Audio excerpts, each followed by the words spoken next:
Mais uma vez, para a glória de Deus, está no ar mais uma edição do nosso podcast Mostra o Texto. Que Deus nos ajude, temos um bom programa, que o nome do Senhor seja exaltado, glorificado, que esse papo seja de crescimento para a glória de Deus.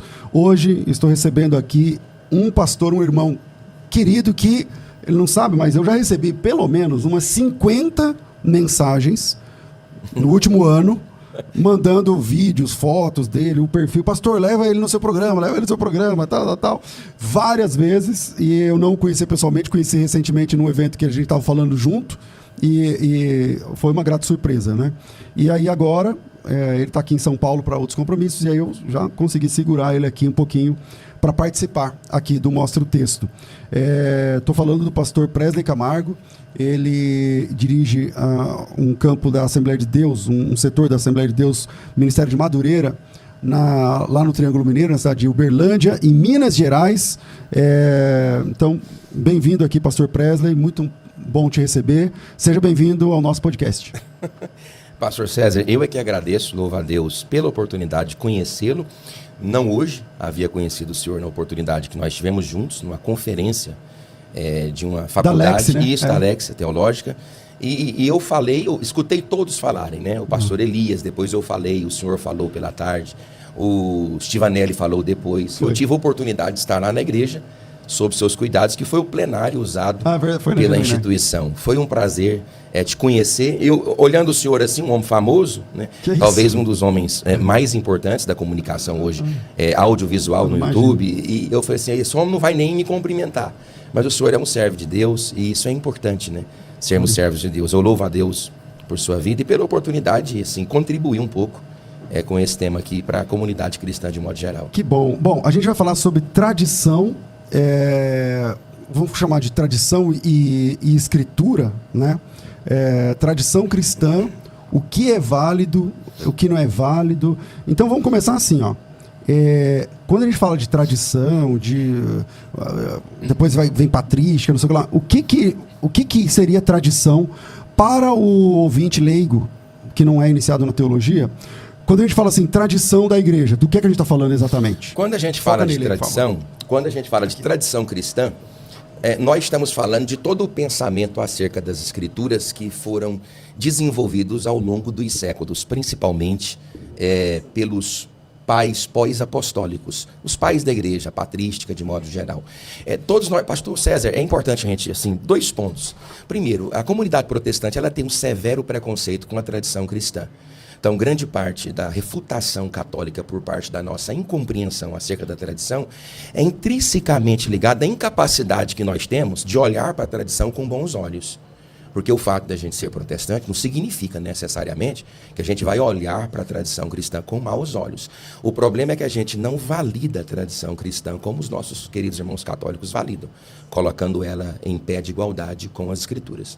Ou até superior. Ou até superior, porque o magistério visa estabelecer dogmas que extrapolam ali. Segundo eles, a Bíblia é filha da igreja. Da igreja, dessa tradição toda. Então, e outra coisa, pastor César, a grande complexidade também se dá porque assim, o Novo Testamento, ele não tem assim, uma leitura sistemática estabelecida. Todos nós sabemos que para fazermos um desenvolvimento sistemático, a gente tem que fazer ela escriturístico, pegar diversos textos, às vezes unificar uma leitura mais sistemática, ou seja, focar os olhos num tema específico. Não era a proposta de Paulo estabelecer uma teologia sistemática especificamente dentro de uma única epístola. Era atender às demandas da igreja. Então, por a Bíblia não desenvolver uma leitura... Por exemplo, a cristologia. Quando Constantino conclama o Concílio de Nicéia em 325, alguns intérpretes históricos consideram a possibilidade de 80 heresias em torno da cristologia. Por quê? Porque tudo estava muito bem fundamentado nas escrituras. Mas a forma como estas coisas se davam, o filho é gerado, ou ele é criado. Então não era muito bem compreendida à luz das pessoas do 1º, 2º e 3º século da era cristã.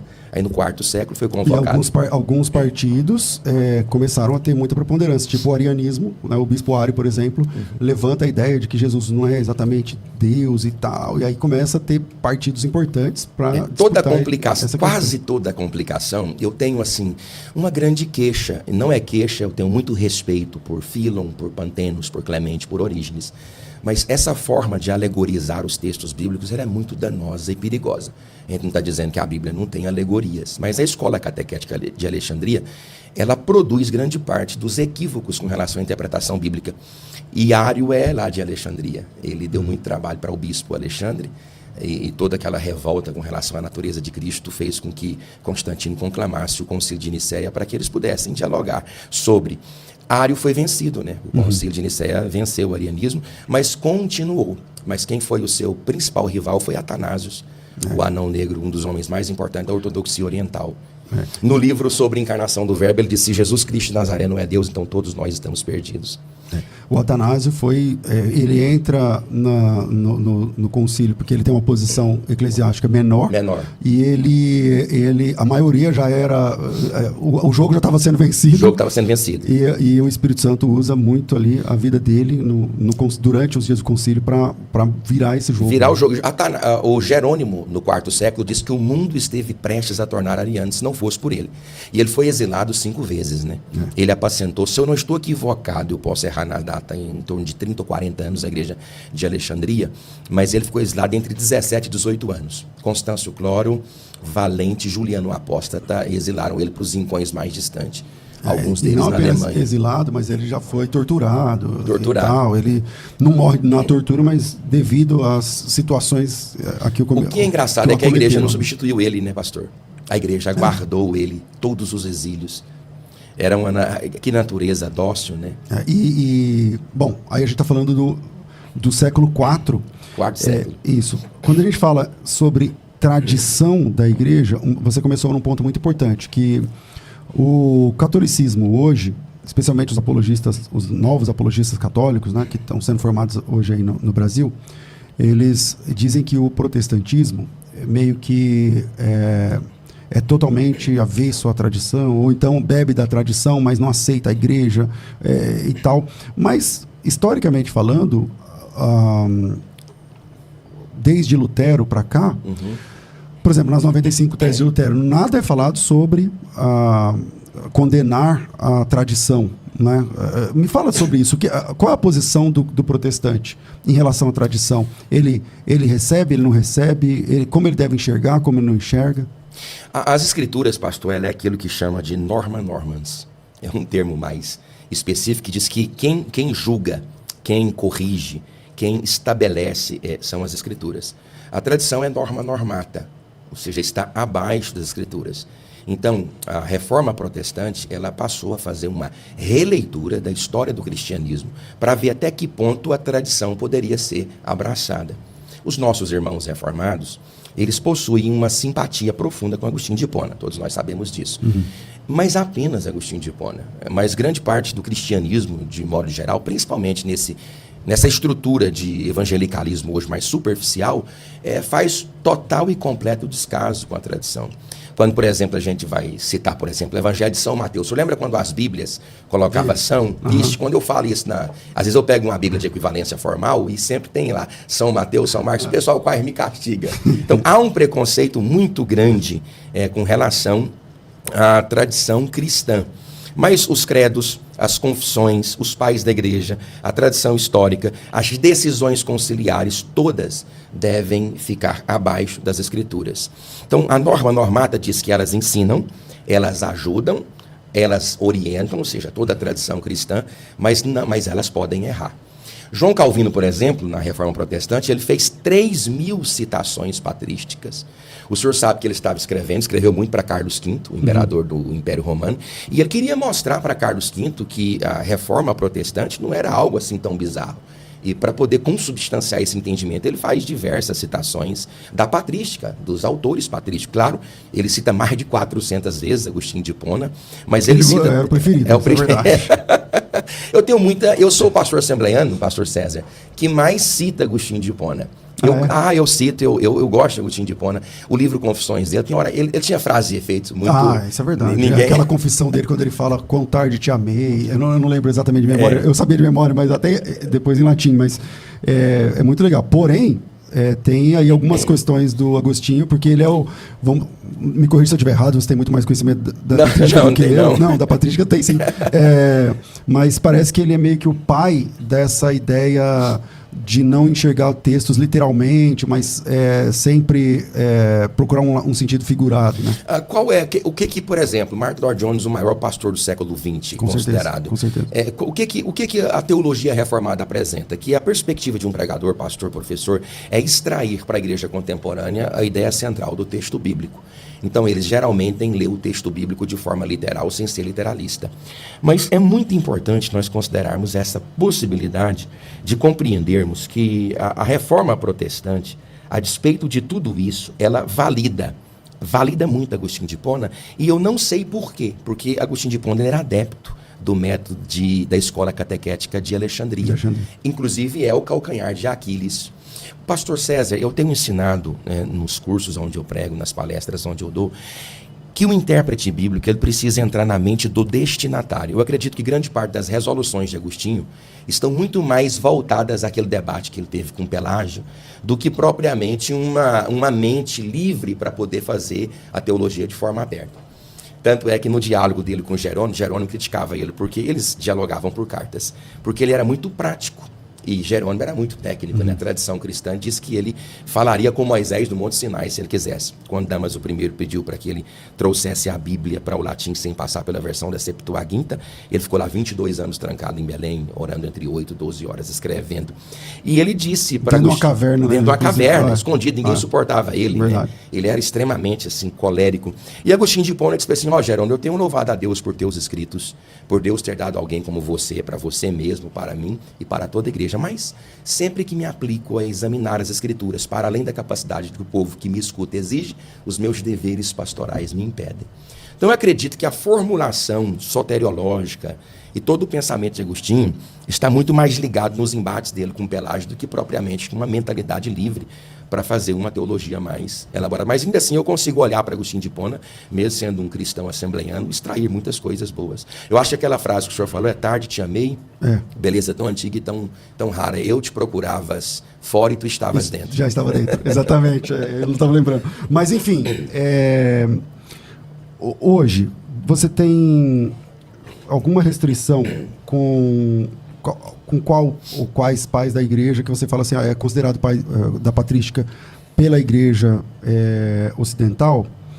Eu vou falar ocidental ou católica, enfim, mas para nós protestantes tem alguma restrição?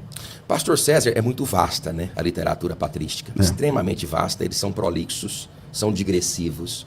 É uma quantidade exorbitante. A editora Paulo, se eu não estou equivocado, trouxe alguma coisa da Patrística, que é uma editora católica, já é resumido daquilo que é. Aquela verde, né? Aquela verde. Então, se eu for falar para o senhor assim, existe... Claro que se a gente for trabalhar aqui a questão, por exemplo, das sistematizações a partir dos concílios, a gente vai encontrar, assim, pontos negativos. O próprio Orígenes foi condenado mais tarde. O próprio Tertuliano não é aceito por todos. E olha que ele cunhou diversos termos que categorizam a nossa teologia.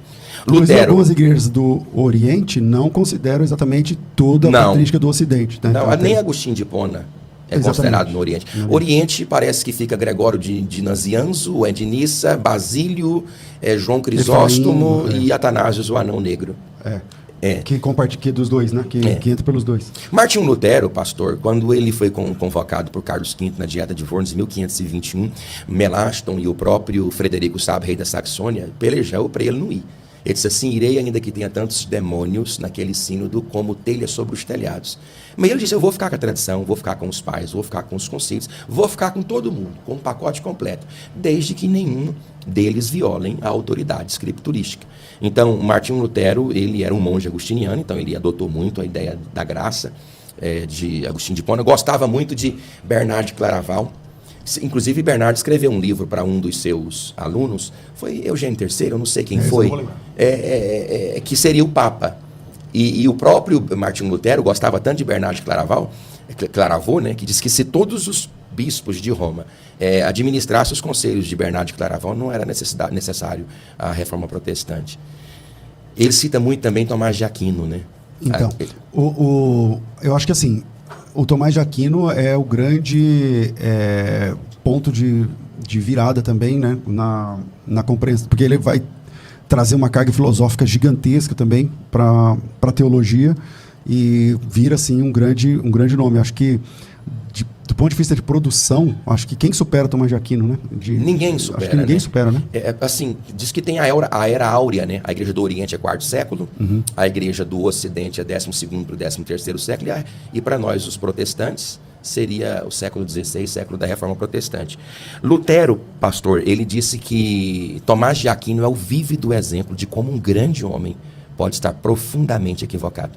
Pelo menos 5 vezes ele cita aquela experiência de contemplação de Tomás de Aquino, em que o Senhor aparece para ele e fala: tem escrito coisas boas sobre mim, pede-me o que quiseres, eu te darei. Ele falou assim: nada, Senhor, nada além de ti mesmo.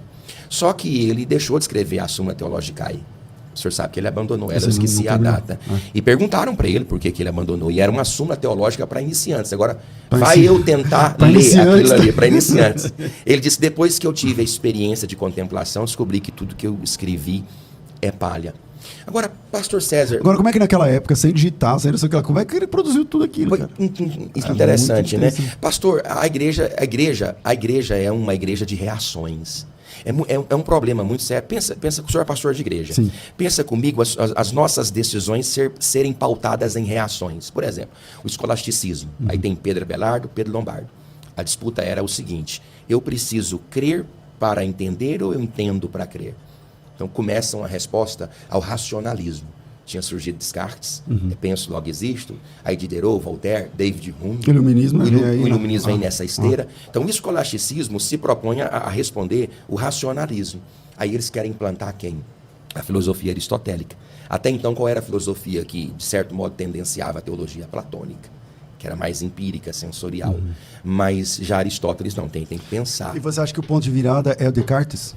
Porque eu acho que ele que traz, assim, pesado essa ideia filosófica de... Porque, assim, ó, na minha opinião, a teologia é revelação. Teologia, a gente estuda o que Deus falou. A gente não cria nada. A gente recebe o que está revelado nas Escrituras e entende, e tenta entender o que Deus está falando. Mas, de Descartes para cá, primeiro ele fala assim: não, peraí, eu penso... O cogito ergo sum, né? Essa ideia é que, tipo assim, ele primeiro fala assim: eu descarto os meus sentimentos, toda a minha percepção sensorial, não é o que eu enxergo, não é o que eu ouço, não é o que eu sinto, não é o que eu pego, é o que eu penso. Então, eu penso, logo sou. E aí ele começa uma teologia que é assim... É o homem descrevendo Deus. É o homem descrevendo Deus. E até então, era Deus que se revelava. E daí para frente, a gente fala como é que Deus é. E eu acho que tem um perigo aí, cara, porque eu acho que a melhor teologia é aquela onde Deus se revela e a gente que lute para entender o que ele está falando. E nem sempre a gente vai entender tudo, porque Deus não fala tudo. Os alexandrinos, nesse ponto, eu sou com eles. Eles dizem assim: o problema dos ocidentais é que eles pensam demais. Então. Porque aquela teologia negativa, acho que é apofaticismo. Isso. Nós somos mais catafáticos. Tentar enquadrar Deus dentro de uma bitola conceitual. E é um grande problema, então, né? Porque qual que é o problema? O problema é que aí a gente está fazendo um Deus, né? Conforme a nossa imagem, conforme a nossa semelhança. O humanismo está surgindo, né, pastor? O humanismo está surgindo ali. Até o humanismo, os historiadores dizem que o humanismo não é contra Deus. O iluminismo, sim. O humanismo é a favor do homem. Porque até então o homem era total e completamente esquecido na esteira. Quando Damaso I pediu que Jerônimo publicasse a Bíblia em latim, já tinham outras versões em latim. Já tinha Ítala, né? Já tinha. Mas, assim, para ser, de fato, a versão oficial da igreja, a ideia era fazer da Bíblia Sagrada um texto evangelístico. A gente sabe disso, que era fazer da... Está colocando aí? Isso. Eu acho que eu estou errado ali, mas... Mas está tranquilo. Ficou pior, isso. Né? Ficou pior? Aí, tá bom. Eu de frente. A questão era fazer da Bíblia uma Bíblia evangelística, né? Colocar Deus no papel, no caso, nas escrituras, na mão do povo. Mas com a ideia da Vulgata? Da Vulgata. Inicialmente. A língua vulgar, né? A língua vulgar. Do povo, né? Só que depois, a partir de 476, com a queda do Império Romano, os bárbaros começaram a entrar e aí o povo já não falava mais o latim. Então, acaba que as escrituras ficaram escravizadas no latim. Então, tudo que a pessoa compreendia acerca de Deus é o que vinha lá, daquela formalização litúrgica da igreja. Por que até pouco tempo atrás, eu não sei se o senhor vai ter essa informação de memória, mas, aliás, glória a Deus pela sua memória, hein? O senhor lembrou nomes aí que eu nem lembrava. Mas é o seguinte, há quanto tempo que a Igreja Católica, é do Concílio Vaticano II, que para de a missa ser em latim? Por que a missa era em latim até pouco tempo atrás? O senhor lembra John Wycliffe? O pessoal fala, eu já vi falando, eu não falo inglês, né? É Wycliffe ou Wycliffe? Eu falo Wycliffe. Eu também falo Wycliffe. John Wycliffe começou com essa conversa lá em Oxford, né? De fazer com que a pregação retornasse. Pedro Val tinha tentado no século XII. Deu errado, porque ele caiu lá na perícia não sei se era dominicano Walter Map, que fez aquela pergunta se ele queria em Christotocos ou em Theotokos. E ele disse, não, eu creio que Maria é mãe de Cristo. Ele disse sem saber de nada, ele era um comerciante leigo. Eles acreditavam na pregação leiga, os morávios, bem mais para frente também era assim, a pregação leiga da palavra. Não tinha pregação na igreja, pastor. A pregação foi total e completamente escondida. Toda a perspectiva acerca de Deus que a população tinha era que vinha através daquele rito litúrgico que era uma missa geralmente declarada. Os padres, os clérigos e muitos bispos, principalmente por causa daquela das investiduras, da investidura leiga, tinha muita gente que não sabia absolutamente nada do que era igreja e que era colocado por causa de concílios. A chamada cristandade, né, que foi inaugurada lá com Constantino em 325, a fusão entre Estado e Igreja, mas solidificada de forma indubitável com o Edito de Tessalônica de Teodósio I em 380. Então, a partir de então, a gente pensava que o cristianismo deveria cristianizar Roma, mas parece que o cristianismo foi romanizado. Exatamente. E aí você lembra do duelo entre o Ocidente e o Oriente. E a igreja império, não sei como é que chama, vamos lá, o imperador, ele agora comanda a alma das pessoas. Mas não somente os impostos, não somente, mas agora ele, quando nasce, é com a igreja. Quando morre, é com a igreja. Quando casa, é com a igreja. Quando não sei o que, é com a igreja. Quer dizer, ele domina tudo de uma forma ampla, né? Então, foi toda vez que a igreja se enamora da política e do Estado, dá ruim, né? Complicado, né, pastor? Pastor, eu acho que foi Honório II, eu peço perdão à audiência, ele levou a igreja, a sede administrativa do Império Romano no Ocidente em 402 ou 405 do quinto século da Era Cristã para Ravenna. Por conta lá do mar e daqueles terreiros pantanosos, começava a ter ameaça de invasões. Roma foi edificada em 7 colinas, mas não tinha como proteger das invasões bárbaras. Aí, o Constantino conquista Bizâncio, ali no Estreito de Bósforo, para tentar impedir invasões bárbaras. E como o imperador estava ali para conter as divisões, ele reinaugura a cidade de Bizâncio, Constantinopla, à altura do imperador. E agora, o bispo de Roma, a igreja oficial do império, está lá em Roma. Em Constantinopla está o imperador. Então, bem aqui, ele estabelece já uma igreja forte, com o patriarcado de Constantinopla. Quando a gente vê, por exemplo, esse epiteto papas, que é uma ideia papal, isso mais difundido a partir de Leão I, né, no quinto século, mas brigar por primazia sempre houve. Houve essa disputa. Alexandria disputou, Constantinopla disputou, Roma, claro, sempre foi a primeira entre os iguais, né, foi o que foi colocado lá em Nicéia, mas assim, sempre que é a igreja, aí é nesse sentido. Todos os concílios, os 7 concílios ecumênicos, foram convocados pelos imperadores. Deixa eu ver como que estava a política. Todos os outros concílios eram regionais e locais. Mas os autocráticos, né, os absolutistas, foram convocados pelo imperador. Geralmente para resolver uma demanda teológica. Uma demanda teológica para pacificar uma determinada região politicamente. Não, então vamos convocar para resolver. O imperador também não queria perder. Olha, a declaração protestante mesmo, ela é uma declaração que foi de reis.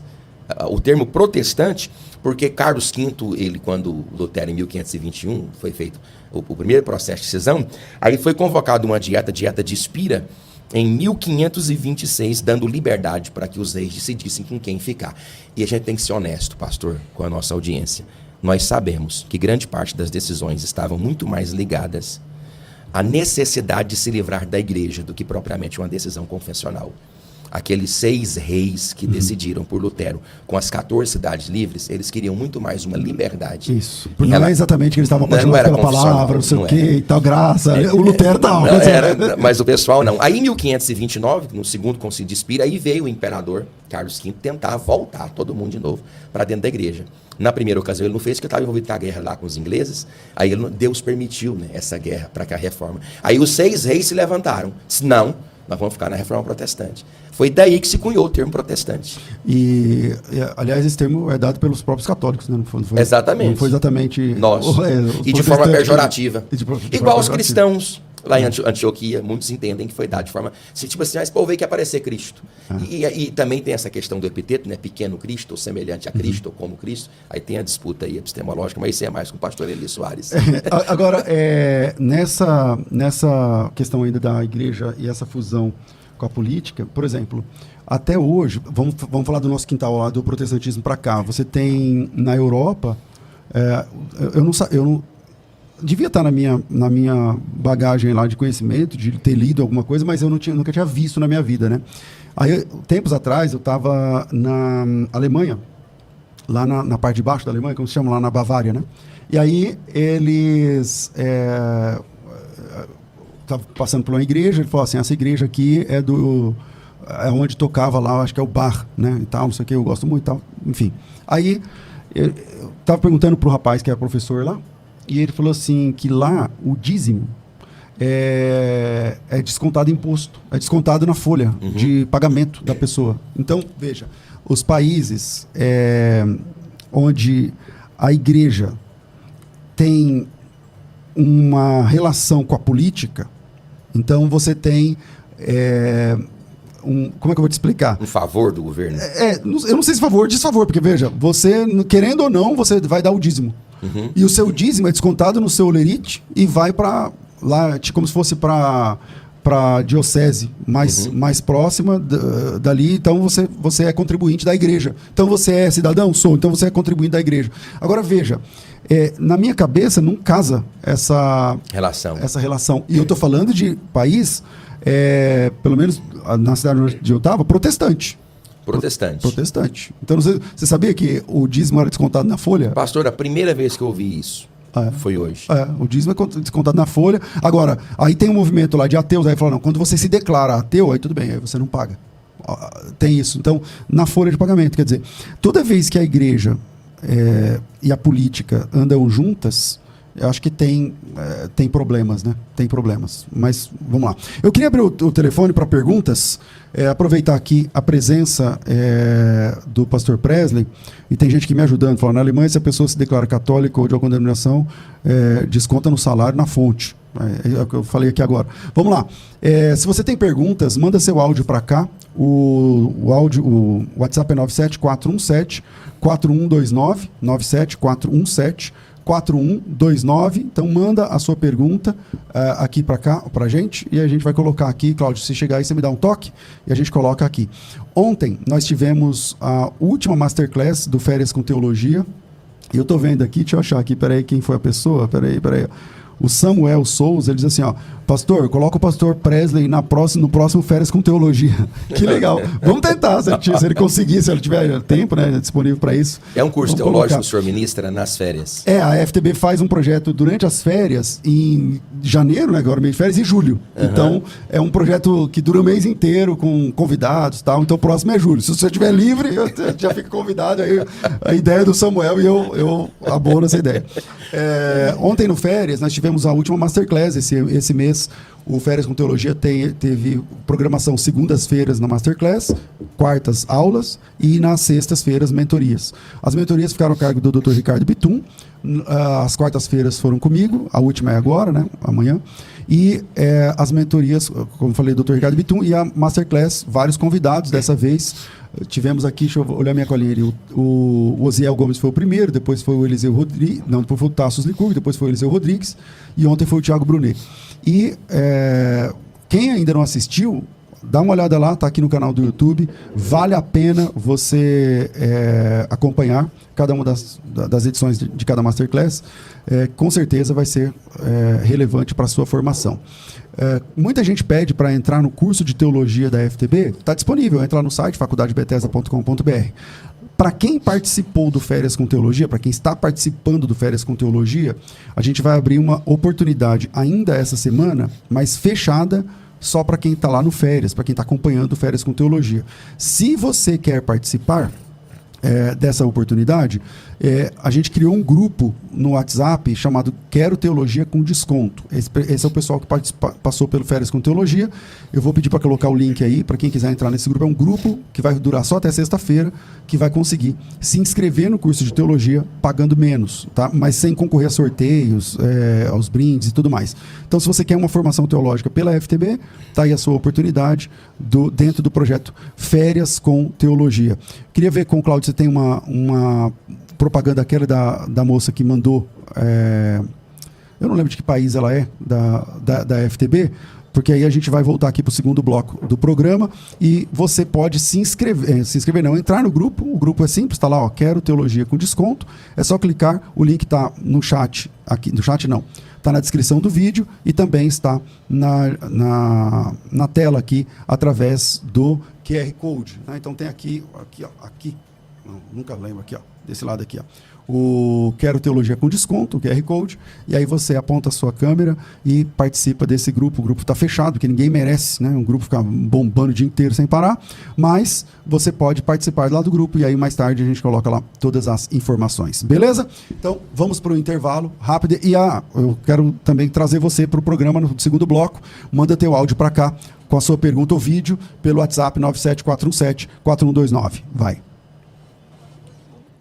Realizar o seu sonho em trazer conhecimento teológico para quem tem sede em aprofundar-se na revelação da Palavra de Deus.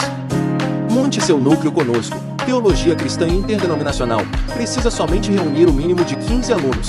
Com este passo, você traz retenção de membros com líderes mais preparados e expansão ministerial. Entre em contato pelo nosso WhatsApp no telefone 11 99276 5858. E o projeto que vai mudar a história do seu ministério em 2026. O núcleo contará com videoaulas gravadas e ministradas pelo renomado pastor César Cavalcante, referente a cada disciplina.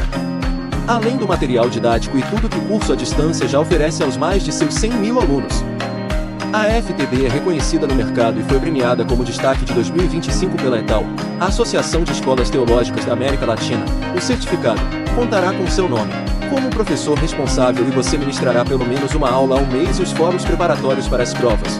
Nosso propósito é claro, moldar vocacionados. Com uma didática simples, fácil e profunda, fazer FTB é uma questão de lógica.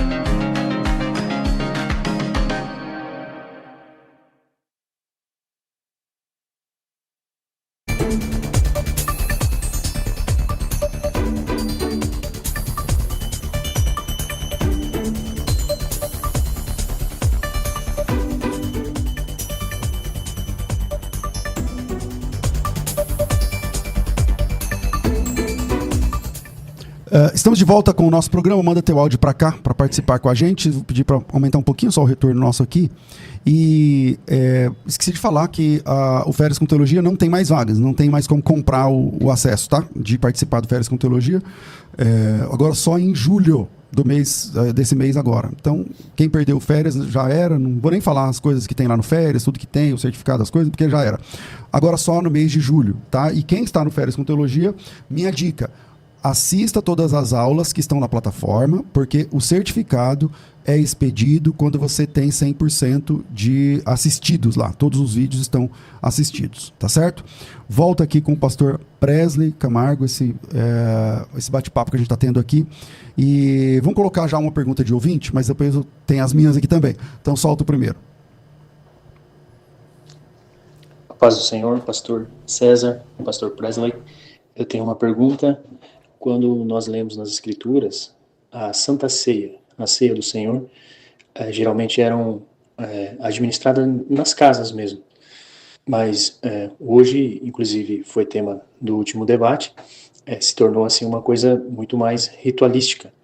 Então, à luz da patrística, da tradição, da história da igreja, essa história sadia, né, antes das contaminações, como era celebrada realmente a Ceia do Senhor, e como nós deveríamos celebrar hoje se fôssemos realmente sermos fiéis à história e à tradição. Boa pergunta. Vamos lá.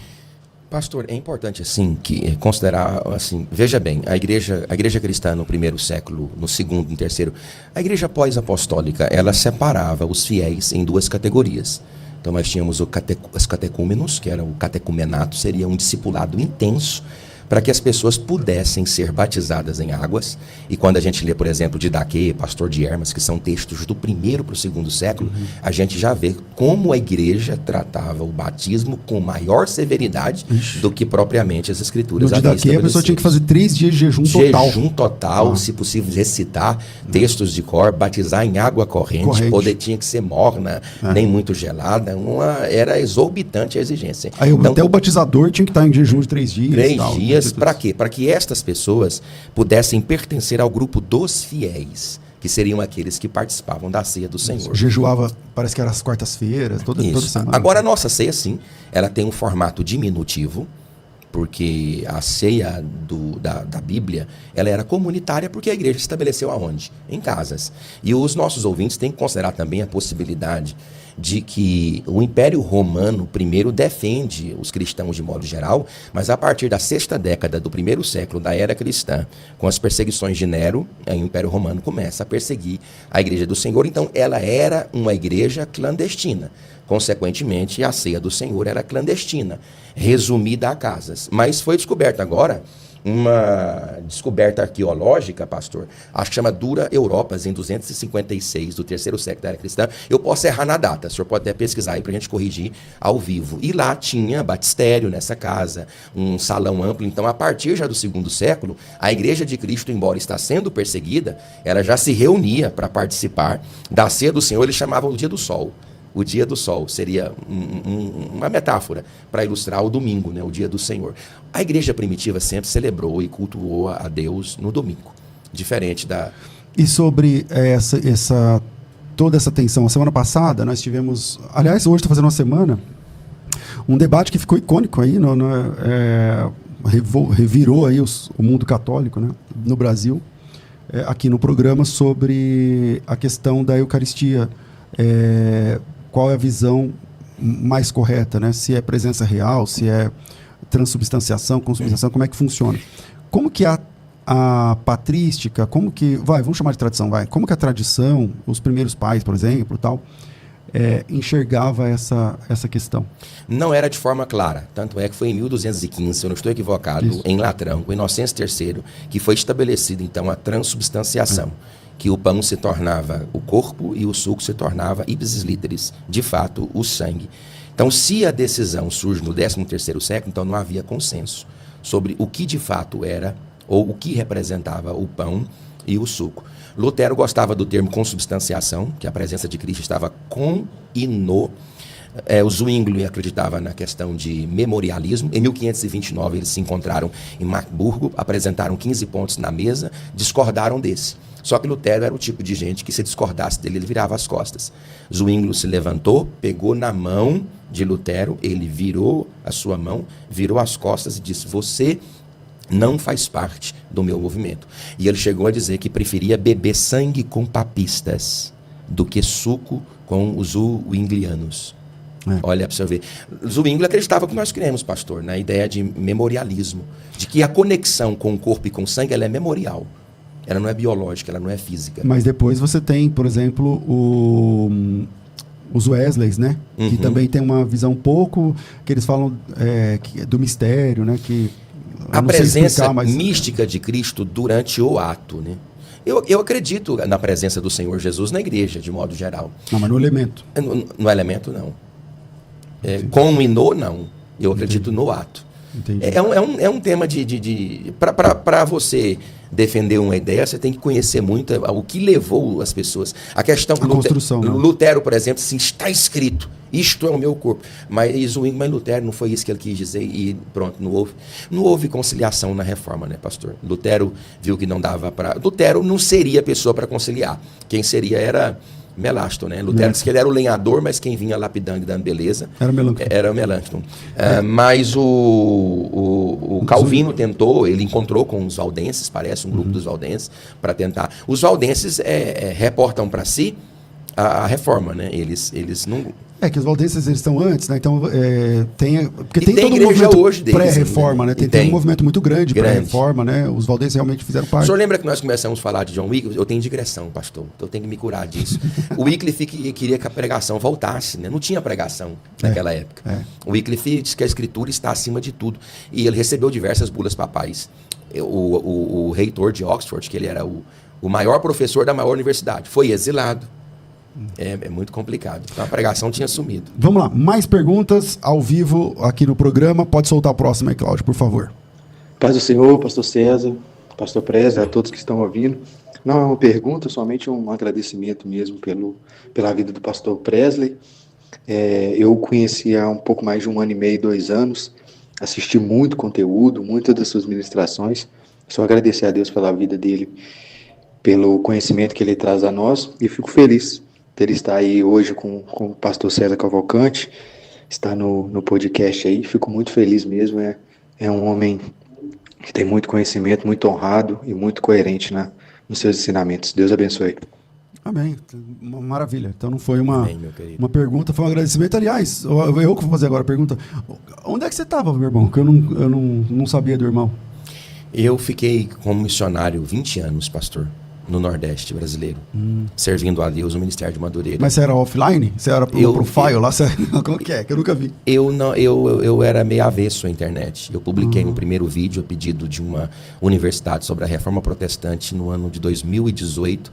Depois disso, nunca mais. Seu primeiro vídeo é de 2018? 2018.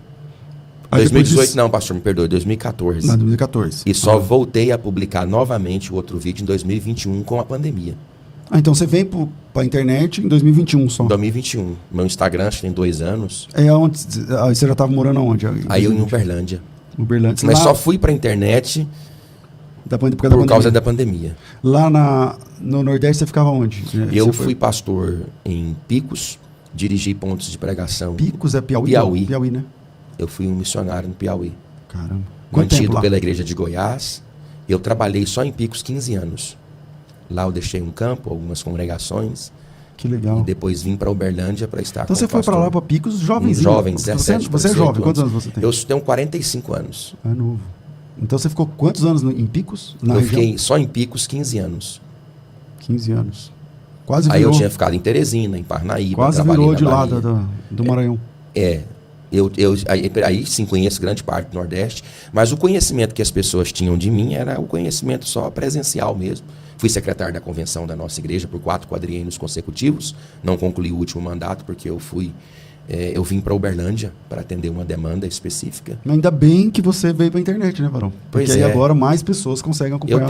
Eu tenho louvado a Deus porque eu tenho uma forma assim. É muito complicado. O conhecimento sofre muito preconceito na igreja, pastor. O conhecimento, ele sofre... A maior vítima de preconceito dentro da igreja é o conhecimento. Extrapola todos os outros, inclusive aqueles preconceitos com relação a ideologias. O conhecimento é a maior vítima de preconceito dentro da igreja.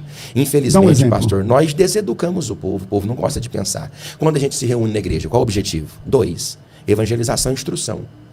Mas o que a gente confabula hoje? A ideia de que a igreja é um lugar de termos sensações. O nosso público é dopaminérgico.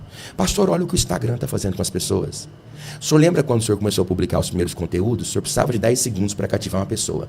As mídias televisivas já tinham associado a ideia de que para uma propaganda durar mais de 40 segundos tinha que exibir o corpo de uma mulher. Aí veio a internet, começou com 10 segundos, baixou para 5 segundos, 3 segundos. Agora é 1 segundo, pastor. Pastor, nós estamos adoecidos. Aí a pessoa que pega um Instagram, um Shorts, um Reels, e fica vivendo em busca de sensações, esse bicho chamado algoritmo é pior do que qualquer demônio. Porque ele consegue me cativar ao ponto de que eu compreenda a igreja como uma rede social. Então eu sento naquele banco lá e eu quero ter uma sensação. O culto tem que ser dopaminérgico. Então a gente deseducou o pessoal. Senão o pastor não é bom. Não, se o cara chegar lá e der uma aula, e dar uma mensagem ele não profunda, volta nem para limpar a igreja. Ele esse não pastor volta. não serve. Pastor, por isso que as igrejas lotadas são igrejas lotadas de conteúdo vazio, né? Vazio. Por quê? Porque o senhor, o que acontece hoje conosco? Eu conheço grandes expositores da palavra que não têm a capacidade de comunicar o coração das pessoas e que não têm visibilidade. Eu não sei, pastor, sinceramente, eu tenho louvado a Deus todos os dias por Deus ter me dado a oportunidade de fazer com que esse conteúdo que eu trago é digressivo, prolixo, complicado. Eu já tentei mudar, porque eu já fui atacado tanto. Já me pediram para repensar a forma de ministrar a palavra. Mas eu consegui, de certo modo, alcançar o coração de alguns, dentre os quais este irmão que falou e tantos outros. Mas é muito complicado. Hoje nós temos que desaprender o que aprendemos errado para aprender novamente. E aí é o seguinte, né? Essa realidade de ficar scrollando na rede social segundos, ela se repercute na música evangélica, ela se repercute na reunião do culto evangélico, ela se repercute no estilo de pregação. No estilo de ela pregação. Se repercute, quer dizer, isso criou um mercado, né? Um mercado De pregações e pregadores, de música, de estilo de igreja, que tem que ser instagramável, de tudo, cara. Então, os caras que têm essa pegada instagramável, eles são donos de milhões, dezenas de milhões de seguidores, não sei o que lá, onde eles vão, o público... Só que se você perguntar, talvez menos de 1% do que a gente está falando aqui, eles não sabem nada, nunca ouviram falar disso aí. Né? Não, nunca ouviram falar. Nunca ouviram nem falar. A questão, pastor, é que a retórica, a oratória, a capacidade de manipulação, pastor, hipnose, pregadores usando técnicas de hipnose para poder manobrar o entendimento das pessoas e conduzir o público aonde eles querem levar. Nós estamos vivendo, pastor, é por isso que os pregadores puritanos, a partir da reforma anglicana de 1534 com Henrique VIII, que também é uma reforma que não era nada confessional, mas com Eduardo VI, do 10º ano ao 16º ano de sua vida, ele permitiu que os puritanos fizessem uma reforma da liturgia e a pregação entrou. Eles limparam a igreja com todo aquele apetrecho que veio da herança católica e voltaram com as escrituras para o púlpito. A frase deles, a parte mais importante da pregação é a leitura do texto. Outra frase deles, para isso foi desenvolvido o púlpito, para esconder os joelhos trópegos de um pregador. Então havia reverência às escrituras. Hoje a gente sabe quando a igreja ela é bíblica, né? Quando o senhor abre a palavra para fazer exposição e o povo permanece com a Bíblia aberta. É um sintoma de que aquela igreja tem costume com a exposição bíblica. E lá na igreja, pastor, eu falo para o povo, eu não engano ninguém. Eu falo, queridos, fiquem com a Bíblia aberta para que vocês possam conferir se aquilo que eu falo com a boca corresponde com o que vocês veem com os olhos. Porque entre aquilo que eu falo e o que está escrito é o que está escrito. Mas se você não... Errar, eu erro. O senhor já errou? O senhor erra? Claro. Erra toda hora, pastor. Eu disse quantas datas aqui hoje. Eu posso ter errado 2, 3 anos aqui, mas você manipular o texto para dizer o que você quer colocar só porque você está falando, sem a Bíblia dizer, é um grande problema. Sabe o que eu penso às vezes? Que a maioria das pessoas pensam que a Bíblia vai falar hoje porque ele abriu a boca. Ela já está falando há muito tempo. E o que ela está falando? Exatamente. É o que a gente tem que perguntar. Inclusive, quando você pega os grandes sermões da história, sei lá, pensar em um do Whitefield. Não, pega aquele Pregadores na Mão de um Deus Irado lá, quem era? Pecadores na Mão de um Deus Irado. Jonathan Edwards. Aí você vê, o sermão era lido, a pessoa... Ele era míope, né, pastor? Então ele ficava aqui, ó. 10 centímetros. Exatamente, com o livro aqui, lendo tal, e você tinha um público, se caísse uma agulha, todo mundo ouvia, porque está todo mundo ali fixado no sermão, né? E hoje precisa fazer toda uma pirotecnia, né? Senão não... Pastor, eu tenho pregado e, lamentavelmente, o algoritmo das redes sociais está viciando o nosso público nessa atmosfera dopaminérgica. Uma igreja dopaminérgica, pastor. É necessário a igreja ser viva? Com certeza. É bom. Eu sou pentecostal, é lindo quando a igreja reage à ministração, mas eu acredito muito naquilo que Richard Baxter estabeleceu. A gente acende luz na mente, depois calor no coração. A gente não inverte as coisas. Eu me converti na Assembleia de Deus, né? Então eu era pastor assembleano, e eu comecei a pregar muito jovem, muito cedo, me converti jovem. E aí, naquela fase de pregadores e tal, tudo mais, aí na minha cabeça, eu tô falando quando eu tinha 20 anos, 22 anos, 21 anos, 23, sei lá. Aí, uma pregação, tipo assim, o pregador, ele era bem sucedido dependendo do retorno, barulho, sei lá, glória a Deus, aplauso, que se a igreja pudesse bater palma, sei lá. Era isso que media o sucesso de uma pregação, né? E demorei alguns anos para atravessar essa ponte de que hoje, de verdade, se eu estiver pregando, eu prefiro que fique todo mundo quieto. Não faça barulho nenhum, não precisa falar glória a Deus, não precisa nada. Mas acompanhe o texto comigo, eu tenho esse costume, abra a Bíblia, deixa aberto aí nesse texto, a gente vai ficar nesse texto de agora até o fim desse sermão, e acompanhe comigo, que Deus vai tratar com a gente dentro da palavra. E quanto menos barulho, na minha opinião, para mim hoje, melhor, mas demorou muito para eu para eu passar. Hoje eu gosto, né? Eu vou pregar numa igreja, os irmãos são mais avivados, é gostoso. E sinceramente, assim, é um tipo de barulho, quando a igreja é madura, que não atrapalha a gente. Que não atrapalha. Atrapalha muito mais alguém se levantar para beber uma água do que o barulho da glória a Deus. Exatamente, da igreja se alegrar ali em Deus, dentro da palavra, né? Mas, infelizmente, eu tenho que concordar com o irmão que há muito exagero e aí, já que ele está entrando nesse assunto, aí começa as inovações e é muita interação, né? Olha pro teu irmão, sei que lá, não, você não entendeu. Tipo, o pregador fala uma coisa que ele achava que ia dar certo, não deu, ele, não, eu vou repetir. E vira um show meio pirotécnico, né? Então a preocupação não é a palavra, a exposição, a apresentação do que está escrito no texto, mas o X da questão é o feedback do público. Do povo. Então infelizmente. Vamos lá. Temos mais perguntas? Solta mais uma. Cavalcante, a paz e a graça do nosso Senhor e Salvador Jesus Cristo. Sou Wesley, aqui de Campo Grande, Mato Grosso do Sul. Wesley. Eu tenho uma pergunta para o pastor. Gostaria de compreender melhor qual que é a importância, né, dos concílios, qual que é a importância patrística para nós protestantes. E eu gostaria de saber também como que eu poderia dar início num estudo para compreender melhor, no caso aí, a história da igreja, né, histórias do pais da igreja, numa visão mais protestante, né, uma visão mais reformada. Amém? Paz do Senhor Jesus Cristo. Deus abençoe. Bora lá. Pastor César, o senhor me permite fazer a divulgação de um curso gratuito meu? Opa, à vontade. Pastor, eu tenho... como é o nome dele? Cláudio. Não, é Cláudio? Não lembro. Não é. Cláudio é o Cláudio aqui. Vou responder o querido ouvinte. Tá bom. Eu queria, se vocês pudessem assistir o meu curso gratuito de História do Cristianismo, século por século, pastor, eu acredito assim que no Brasil, com todo respeito aos demais professores, mas século por século, foi só eu que fiz. Inclusive a equipe que trabalha comigo nos outros 2 cursos que eu tenho, falou, pastor, ninguém vai fazer isso, só o senhor mesmo. Então eu hoje disponibilizei no YouTube um curso de História do Cristianismo, século por século, só dentro do século, a cada século. São 20 aulas, falta entrar a última, mas 19 aulas já tem lá.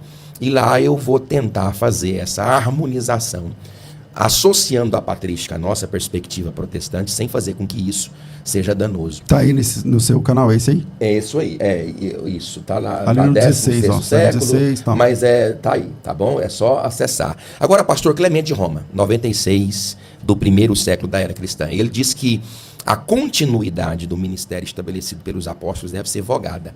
Só que a sucessão apostólica, isto é, a tradição, com base na ordem e na estabilidade da igreja local. Inácio de Antioquia, por exemplo, ou de Antioquia, em 110, segundo século da era cristã, ele diz que havia sim a ênfase no bispo local como guardião da fé, até por conta das heresias que estavam se estabelecendo. Então alguém precisava definir de fato que aquilo era heresia.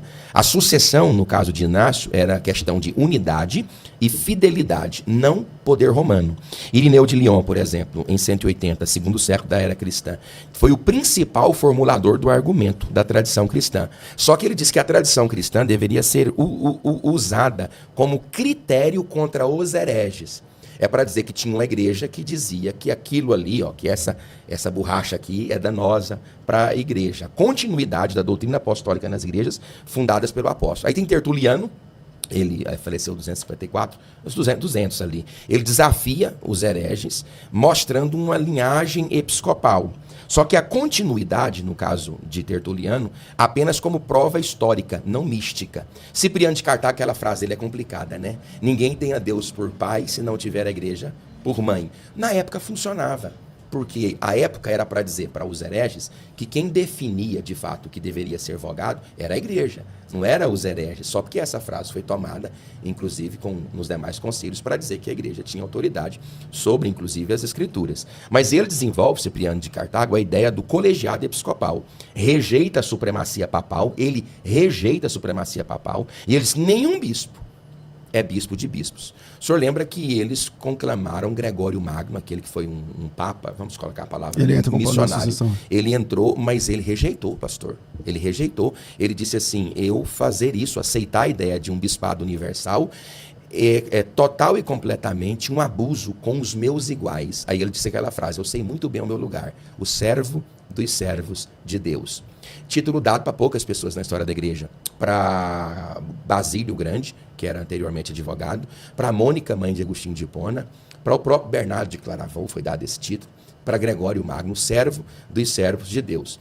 Toda essa sucessão da tradição, especificamente essa questão do papado, começa no V século, com Leão I. Ele se sentiu muito importante porque ele conseguiu evitar a invasão do... Como é o nome dele? Alarico I? Não, Alarico não o Átila Uno. O Átila Uno. Quando chegou lá, o flagelo de Deus, diz que ele foi lá para poder, ele com o senador, eu não sei qual foi o senador, mas ele eu lembro.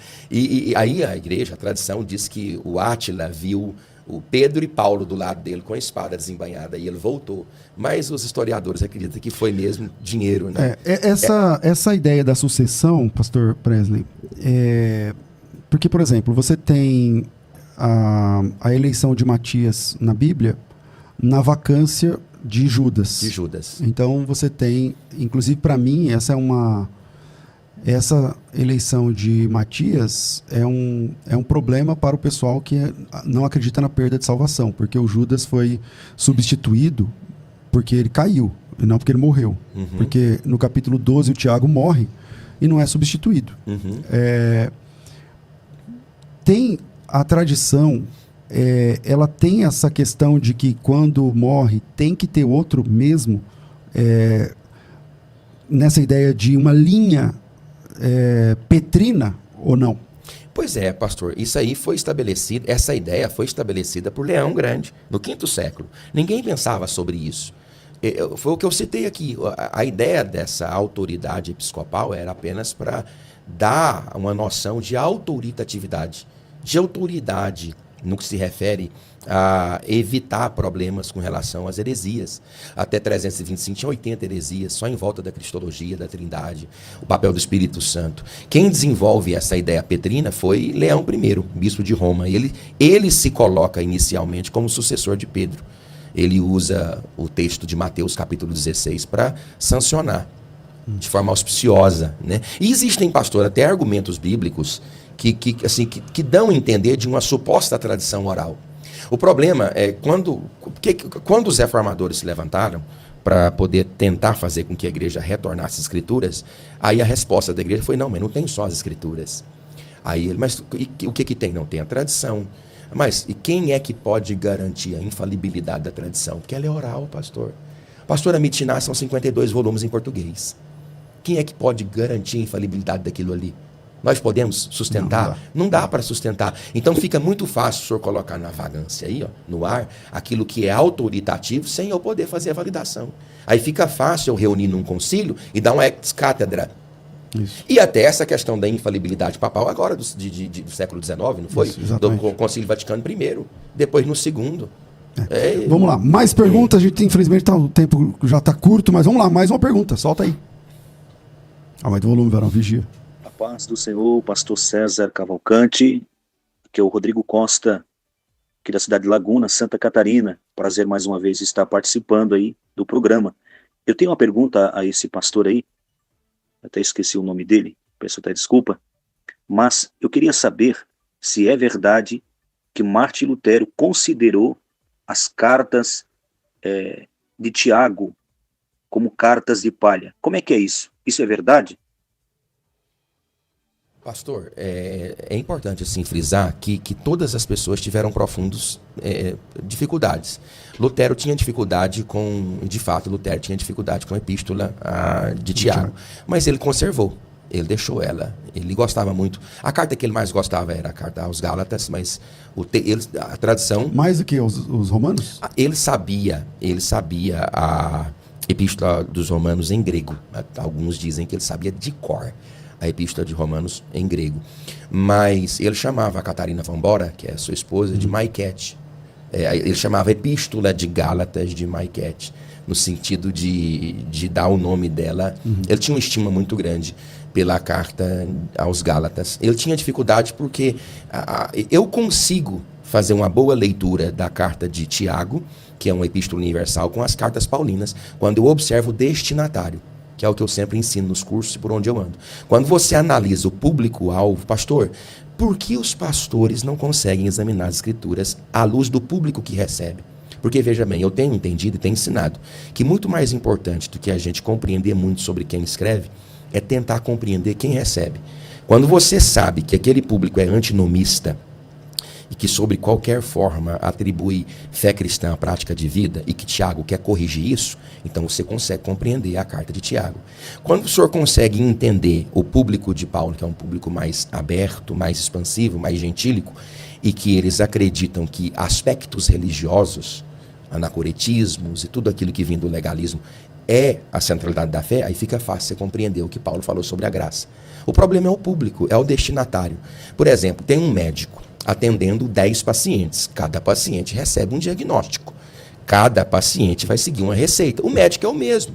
Então, se eu não compreender Tiago à luz do público que ele trabalha, eu vou conflitar a carta de Tiago com a carta de Paulo. Então, isso é que eu tenho tentado ensinar por onde eu ando. As pessoas têm que colocar a cabeça no público que recebe a epístola. Se eu não compreendo o problema da igreja ao receber, porque o que é a Bíblia? É uma medicação. A medicação de um sintoma. Sabe o que acontece conosco, pastores? 54,68% dos pastores nunca leram a Bíblia toda. Eu vi esses dias na internet falando que o fruto do conhecimento lá que Eva pegou era um coco da Bahia. Porque está escrito, tomou e comeu. Estes dias um da internet falou que quem evangelizou o filho pródigo foram os porcos. E ainda consubstanciou o argumento. Do jeito que Deus abriu a boca de Balaão para falar, da jumenta para falar com Balaão, Deus abriu a boca dos porcos. Ele interpretou a parábola como história. Então, o que eu tenho ensinado? Que se as pessoas não conseguirem entrar na mente do destinatário, elas não conseguem compreender a Bíblia. Porque a Bíblia é uma receita médica para uma patologia. Agora, eu não conheço a patologia, eu só estou lendo a receita. Pastor, o pessoal faz muita confusão da Bíblia e muita confusão. Pastor, a Bíblia diz que o evangelista, o anjo, estava em cima da pedra e o outro disse que ele estava... Por quê? Eu disse, é porque ele desceu, irmão. Quando eu disse, ele desceu da pedra, irmão. Bom, é uma confusão muito grande. Eu respondendo ele, querido, é a questão do destinatário. É verdade, Lutero tinha dificuldades porque ele estava tentando fazer o pessoal voltar às escrituras e a Igreja Católica detinha essa ideia da religiosidade, do legalismo, dos sacramentos, que eram 7, eram meios de graça. A igreja usava interdito. O senhor sabe disso, interditava, pastor. A igreja, por isso que Carlos V teve dificuldades, Carlos V não, o Papa teve dificuldade de conceder o divórcio de Henrique VIII com Catarina de Aragão. Porque se ele concede, se o Papa concede o divórcio, porque Catarina de Aragão era tia de Carlos V. Então, assim, a Igreja Católica tinha esse peso. Os meios de graça eram suspensos. Os meios de graça eram suspensos. Então, se de repente o Papa olha para a Alemanha e suspende o sacramento, então, para a comunidade geral, que não conhece absolutamente nada das Escrituras, estão perdidos. Então, qualquer texto na Bíblia que liga a fé cristã à prática de vida, Lutero tinha dificuldade, de fato, ele tinha dificuldade com a carta ao Tiago. Infelizmente, o nosso tempo é muito curto, mas eu quero já agradecer por esse tempo precioso, Pastor Presley. Sempre um privilégio. Estando em São Paulo, me avisa, por favor, para dar uma passadinha aqui. Amém, pastor. E, por favor, contribuir com os nossos ouvintes. Amém. Aqui. Muito obrigado pelo carinho, por ter nos atendido. Amém, pastor. Eu que agradeço.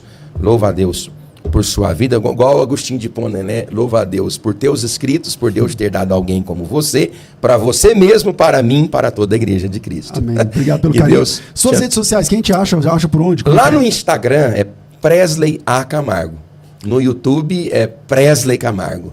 E agora eu tenho TikTok, os admiradores, né? Mas o pessoal lá da equipe colocou lá um TikTok oficial. TikTok também. Tudo Presley Camargo ou Presley A. Camargo. Seu primeiro nome é Presley? De onde vocês... Presley. Não é por causa do Elvis Presley, hein? Na verdade, o Elvis Presley era cristão. Então ele foi servir o exército, que Presley não é nome, Presley é sobrenome. Aí meu pai viu o Soldado Presley. Aí ele gostou e colocou meu nome de Presley. Mas é por causa do Elvis Presley mesmo? Ele tem uma foto do Elvis Presley, Soldado, que tem Presley, é verdade. Soldado Presley. Né? Porque eu acho que ele tem até parentesco com o Jim Swaggart, o Elvis Presley.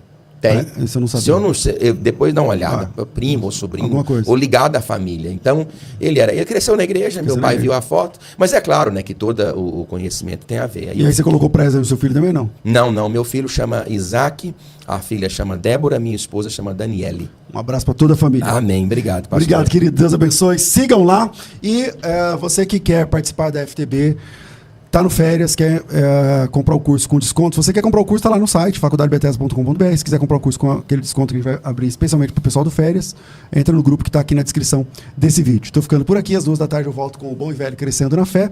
Tudo isso e muito mais a gente faz dentro do reino, se for da vontade dele.